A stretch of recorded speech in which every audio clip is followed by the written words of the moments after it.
श्री शिवाय नमस्तुभ्यम। हम सबको पता है कि सावन का बहुत ही पवित्र महीना चल रहा है और आ गया है सावन का बहुत ही पवित्र सा दिन, जो कि इस महीने को और भी खास और भी विशेष बनाता है। और ये वही दिन है जिस दिन हम सभी लोगों को शिवलिंग के ऊपर हरिओम जल चढ़ाया जाता है, जिससे हमारी बरसों पुरानी जो भी मनोकामनाएं होती हैं, विशेष होती हैं, वो शिव शंभु भोलेनाथ सावन के ही महीने में पूरी जरूर कर देते हैं, जो कि पूज्य गुरु जी की कथा से सुन के बहुत अच्छे से आपको समझाऊंगा, ठीक है ना। हरिओम जल हमें चढ़ाना कैसे है, इसी की बात इस वीडियो में करने वाले हैं। सबसे पहले तो मैं आपको ये बता दूं कि जो हम सभी के प्यारे महाकाल है ना, जो उज्जैन में है, उनको अगर कोई भी जल सबसे पहले जो सुबह चढ़ाई जाती है, उस जल को भी क्या बोलते हैं, हरिओम जल। तो इस सावन के महीने में हम सभी लोगों को हरिओम जल चढ़ाना है, ठीक है ना। क्या करिएगा, स्क्रीन पे आपको तांबे का लोटा दिख रहा है। पहले तो मैं बता दूं, इस उपाय के लिए आपको तांबे का ही लोटा लेना, कोई और पात्र की जरूरत नहीं होगी, ठीक है ना। तो तांबे के लोटे में जल भरिएगा। कहां से भरोगे, अपने घर से। अब महादेव की जटा से कौन निकली है, मां गंगा। तो आपको इस जल के अंदर क्या डालना होगा, थोड़ा सा गंगा जल भी डाल देना, ज्यादा नहीं, 1 से 2 ही बूंद डालना, बट डाल जरूर लेना, ठीक है ना। अब देखो क्या करेंगे, पहुंचेंगे महादेव के शिवलिंग के पास में। फेस रखिएगा हमेशा उत्तर दिशा, नॉर्थ डायरेक्शन। हरि ओम जल का मतलब क्या है कि हमें बनाना है ओम, है ना। लेकिन इस उपाय का कोई हार्ड एंड फास्ट रूल नहीं है कि हमें ओम ऐसे ही बनाना है, जैसे आपको सुविधा हो ओम बनाना। अब मैं कैसे ओम बनाता हूं, आपको अपना तरीका बता रहा हूं। अगर मेरा तरीका अच्छा लगेगा तो मेरे तरीके से करना, वरना आप अपने तरीके से कर सकते हो, ठीक है ना। क्या करिएगा, मैं सबसे पहले कोई भी जल स्टार्ट करता हूं तो भगवान गणेश के स्थान से स्टार्ट करते हैं, ठीक है ना। आपको भी क्या करना है, भगवान गणेश के स्थान से स्टार्ट करिएगा और ला करके उस जल को पहले कहां पे लाएंगे, माता अशोक सुंदरी के स्थान पे। बस एक चीज का ध्यान रखिएगा, जब आप जल को चढ़ा रहे हो, जल की धार बिल्कुल भी टूटनी नहीं चाहिए, ठीक है, समझ रहे हो। स्टार्ट कहां से किया मैंने, भगवान गणेश के स्थान से। वहां से स्टार्ट करने के बाद हम लेकर के आए उस जल को कहां पे, माता अशोक सुंदरी के स्थान पे। फिर माता अशोक सुंदरी के स्थान से जल को लेके कहां पे आएंगे, भगवान कार्तिकेय के स्थान पे। देखो मैं इसलिए आपको कलर चेंज करके बता रहा हूं ताकि आप बिल्कुल कंफ्यूज ना हो। यहां पे आप कुछ भी करोगे, जल की धार टूटनी बिल्कुल नहीं चाहिए। सबसे पहले कहां से स्टार्ट किया, भगवान गणेश के स्थान से लेके आए माता अशोक सुंदरी के स्थान पे, और फिर माता अशोक सुंदरी के स्थान से लेके कहां पे आए, भगवान कार्तिकेय के स्थान पे। अब भगवान कार्तिकेय के स्थान से फिर से उस जल को रिपीट करेंगे, लेके आएंगे माता अशोक सुंदरी के स्थान पे, और फिर इसी जल को घुमा करके चढ़ा देंगे महादेव के शिवलिंग के ऊपर। तो बन जाएगा ओम, बन जाएगा। कुछ लोग तरीका ऐसा भी आप अपना सकते हैं कि भगवान कार्तिकेय के स्थान से जल को स्टार्ट करो, माता अशोक सुंदरी पे लाओ, फिर भगवान गणेश पे लाओ, फिर यही जल घुमा करके भगवान गणेश से माता अशोक सुंदरी पे ला करके इस जल को घुमा करके चढ़ा दोगे, तो भी ओम का निर्माण आपका हो जाएगा, जैसे आपको सुविधा हो। बस हमें जरूरत है कि महादेव के शिवलिंग के ऊपर हमें एक ओम का निर्माण करना है, वो भी जो तांबे के लोटे में जल है हमारे पास में, उसी जल से ओम का निर्माण करना। बरसों पुरानी जो आपकी मनोकामना होगी, जो आपकी विशेष होंगी, बहुत ज्यादा परेशान हो, दिक्कतें में हो, घर में कष्ट चल रहे हैं, इस सावन के महीने में जब भी आपको मौका मिले, सुबह से लेकर के शाम तक के टाइम पे, पंचमी से लेकर के पूर्णिमा तक के बीच में, कभी भी किसी भी वक्त कोई भी दिन चूज कर लो, उपाय करके देख लेना, समझ रहे हो। चलो, तो यहां पे हम लोगों ने बात कर ली है अपने हरिओम जल की। आगे बढ़ते हैं, अब सावन के महीने में ही करने वाले हम लोग अपने दूसरे उपाय की तरफ। और ये जो दूसरा उपाय है, ये होगा हमारे जीवन के कष्टों के निवारण के लिए। पहला उपाय किसके लिए था, मनोकामना के लिए। दूसरा उपाय कष्ट ऐसा, जैसे मान लीजिए घर का कोई व्यक्ति बीमार है, किसी को पैसों की कमी है, किसी के घर में बहुत ज्यादा टेंशन होती है, लड़ाई झगड़े होते हैं, किसी भी प्रकार का कैसा भी कष्ट आप पे घर में चल रहा है, तो आप इस उपाय को करिएगा, ठीक है ना। देखो अब पहले समझ लेते हैं कि इस उपाय को करने के लिए हमें लेना कौन सी चीजों को है। तो स्क्रीन पे आपको बेलपत्र दिख रही है, हमें 2 बेलपत्र की जरूरत है, बहुत प्यारी सी, सुंदर सी, कहीं से कटी फिटी हुई ना हो। 2 बेलपत्र लेने के बाद में आपको तांबे का लोटा फिर से लेना है और उसमें जल भरिएगा अपने घर से, और फिर सीधा पहुंच जाएंगे महादेव के शिवलिंग के पास में।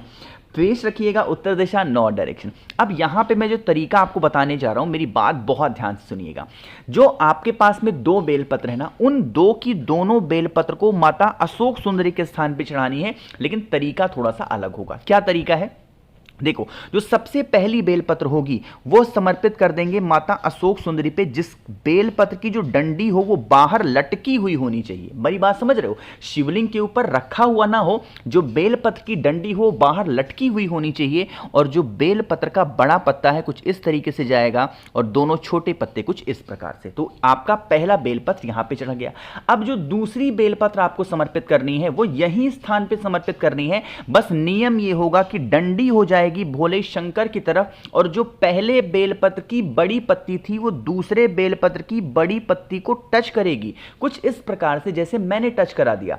आपको भी टच कराना है और दोनों छोटी पत्तियां तो इस प्रकार से रहेंगी। इस प्रकार से आपको पहली बेलपत्र आपको ये वाली चढ़ानी होगी और दूसरी बेलपत्र आपको ये वाली, ठीक है ना। चढ़ा दिया। अब आपके पास में तांबे के लोटे में जल है ना, उस जल को आपको समर्पित करना है इन्हीं दोनों बेलपत्र के ऊपर। और यहां पे भी जल की धार टूटनी नहीं चाहिए। जो आपके जीवन के कष्ट हो, जो आपकी प्रॉब्लम हो, उन समस्याओं का ध्यान करते हुए, शिव शंभू भोलेनाथ का ध्यान करते हुए जल को इस स्थान पे समर्पित करके जल की धार टूटने ना पाए और महादेव के शिवलिंग के ऊपर आपको समर्पित कर देनी है बाकी का बचा हुआ जल। यकीन मानिए, जो भी तकलीफें आपके घर में चल रही हैं, आपकी फैमिली में चल रही हैं, बहुत टेंशन में हो, बहुत प्रॉब्लम में हो, वो सारी समस्याएं, सारी तकलीफें धीरे धीरे करके खत्म जरूर हो जाएंगी, ठीक है ना। बहुत छोटे छोटे सारे उपाय हैं, तो करके देखिएगा। जीवन की जो तकलीफें होंगी, जो प्रॉब्लम होंगी, वो सारी समस्याएं खत्म जरूर हो जाएंगी, ठीक है ना। तो दो उपाय के हमने बात कर ली है। आगे बढ़ते हैं इस वीडियो के तीसरे उपाय की तरफ, जो कि आपको करना होगा दही के साथ में। लेकिन अब मैं ये आपको तब बताऊंगा जब आप सभी लोग करेंगे वीडियो को लाइक, और मेरे जितने भी भाई बहन आवाज मेरी पहली बार सुन रहे हैं चैनल को जरूर सब्सक्राइब करेंगे, ठीक है ना। देखो, अब यहां पे बात करते हैं इस उपाय की। तो स्क्रीन पे आप सभी को दिख रहा होगा दही। बात करते हैं भैया इस उपाय के बेनिफिट क्या होने वाले हैं। तो अगर आप पे घर में धन संपदा की कमी है, मां लक्ष्मी का वास घर में नहीं होता, बहुत टेंशन में हो, बहुत प्रॉब्लम में हो, तो आप इस उपाय को करिएगा, ठीक है ना। क्या करेंगे, दही लीजिएगा, ज्यादा नहीं, बस 1 चम्मच के आसपास दही लेना, ठीक है ना। दही के साथ में आपको एक बेलपत्र भी लेनी है, बहुत प्यारी सी हो, सुंदर सी हो, कहीं से कटा पिटा ना हो। अब इन सभी चीजों को लेने के बाद में एक तांबे का लोटा भी लीजिएगा, उसमें जल भरिएगा अपने घर से और सीधा पहुंचेंगे महादेव के शिवलिंग के पास में। यहां पे थोड़ा सा तरीका डिफरेंट है, मेरी बात बहुत ध्यान से सुनिएगा। आपके पास में एक बेलपत्र है ना। सबसे पहले महादेव के शिवलिंग के पास पहुंच के जो एक बेलपत्र है उसको माता अशोक सुंदरी के स्थान पे चढ़ा देना, ठीक है ना। पहले क्या करेंगे, बेलपत्र को माता अशोक सुंदरी के स्थान पे समर्पित करना। उसके बाद में आपके पास में है क्या, दही है। अरे है कि नहीं है। उस दही को, जो बेल पत्र का बड़ा पत्ता होता है, इसी पत्ते के ऊपर उस दही को आपको रख देना है, मां लक्ष्मी का ध्यान करते हुए, धन संपदा की कामना के लिए रख दिया। अब देखो, बेल पत्र को उठाना नहीं है, बेल पत्र जहां पे है उस स्थान पे ही बेल पत्र को छोड़ देना। और जो आपने यहां पे दही को चढ़ा रखा है, सिर्फ बेल पत्र के ऊपर से दही को निकाल लेंगे और वही निकाला हुआ दही महादेव के शिवलिंग के ऊपर लेपन कर देंगे बहुत अच्छे से, जितना अच्छे से लेपन कर सकते हो, ठीक है ना।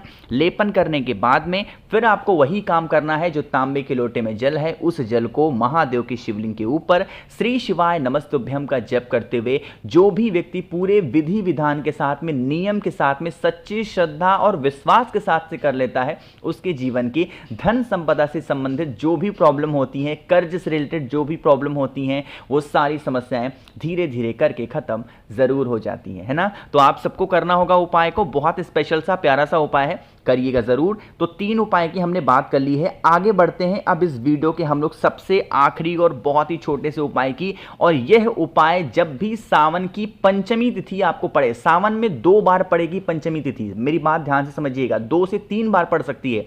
तो आपको यह उपाय का नाम होता है कांवड़ जल उपाय। पूज्य गुरु जी ने पंचमी तिथि का यह उपाय सावन का अपनी हर कथा में बताया है, करना जरूर है, ठीक है ना।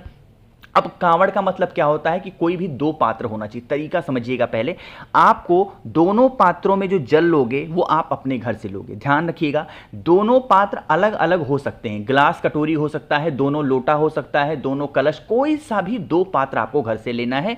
दोनों पात्रों में जल भरिएगा। जल भरने के साथ में आपको 2 और चीजों की जरूरत होगी। पहली चीज आपको लेनी होगी समी के पत्र को, और दूसरी चीज आपको जरूरत होगी बेल पत्र की, ठीक है ना। और दोनों पत्तों को आराम से लेना, लेना, कहीं से टूटने ना पाए। ठीक, लेने के बाद में कांवड़ जल को लेना और आपको महादेव के शिवलिंग के पास पहुंच करके अपने दोनों हाथों में, एक हाथों में एक पात्र को, दूसरे हाथों में दूसरे पात्र को रख लेंगे और रखने के बाद में पहुंचेंगे महादेव के शिवलिंग के पास में। फेस रखिएगा उत्तर दिशा, नॉर्थ डायरेक्शन। सबसे पहला काम करेंगे, मैंने आप लोग को एक बेलपत्र और एक समी का पत्ता दिखाया। समी के पत्र को समर्पित करिएगा जहां से जल नीचे गिरने ही वाला होता है, बिल्कुल उस स्थान पे, ठीक है ना।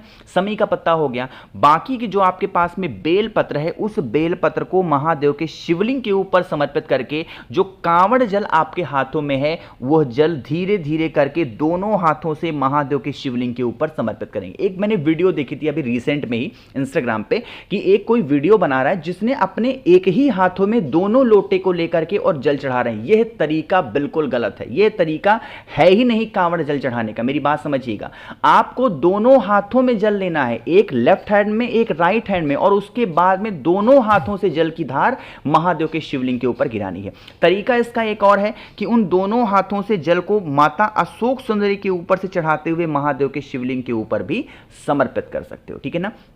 जो तरीका आपको इजी लगे, आसान लगे, कर सकते हैं। तो मैंने कोशिश की है आप सभी को बहुत ही स्पेशल तरीके से प्यार से समझाने की। बाकी हरिओम जल का तो उपाय आप सबको जरूर से जरूर करना है। जितने भी उपाय मैंने बताए सावन के पवित्र महीने में जब भी आपको मौका मिलता है उपाय को करिएगा।